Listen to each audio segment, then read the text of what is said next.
ನಿಂಗೆ ಅದು ಆಗ್ತಿಲ್ವಾ, ಹೋಗೋಕ್ಕಾಗಲ್ವಾ, ಕೇಳೋಕ್ಕಾಗಲ್ವಾ? ಹಾಗಾದ್ರೆ ಒಂದು ಕೆಲಸ ಮಾಡು, ಮತ್ಕರ್ಮ ಪರಮೋಭವ. ಅಭ್ಯಾಸ ಮಾಡೋದ್ರಲ್ಲಿಯೂ ನೀ ಅಸಮರ್ಥ ಆಗೋದಾದರೆ, ನಿನಗಾಗ್ತಿಲ್ಲ ಅಂತಾದರೆ, ನೀನು ಏನು ಮಾಡುವ ಕರ್ಮಗಳೆಲ್ಲ ನನ್ನ ಪ್ರೀತಿಗಾಗಿ ಮಾಡು.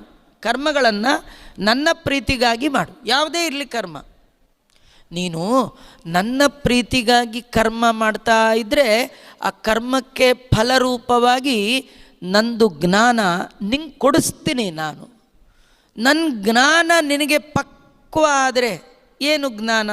ದೇವರನ್ನು ಬಿಟ್ಟು ಉಳಿದದ್ದೆಲ್ಲ ನಶ್ವರ, ನಮ್ಮ ಹಿಂದೆ ಯಾವುದೂ ಬರಲ್ಲ, ನಮ್ಮ ಹಿಂದೆ ಬರೋದು ದೇವರು ಧರ್ಮ ಮಾತ್ರ. ಇದು ಗಟ್ಟಿ ಆದಾಗ ನಿನ್ನ ಮನಸ್ಸು ಅಲ್ಲಿ ಇಲ್ಲಿ ಹೋಗೋದು ನಿಂತು ಹೋಗುತ್ತೆ, ನನ್ನಲ್ಲೇ ನಿಲ್ಲತ್ತೆ. ನನ್ನಲ್ಲಿ ಮನಸ್ಸು ನಿಲ್ಲಿಸು. ಆಗಲಿಲ್ಲ ಅಂದರೆ ನನ್ನ ಜ್ಞಾನ ಪಡೆಯುವ ಪ್ರಯತ್ನ ಮಾಡು.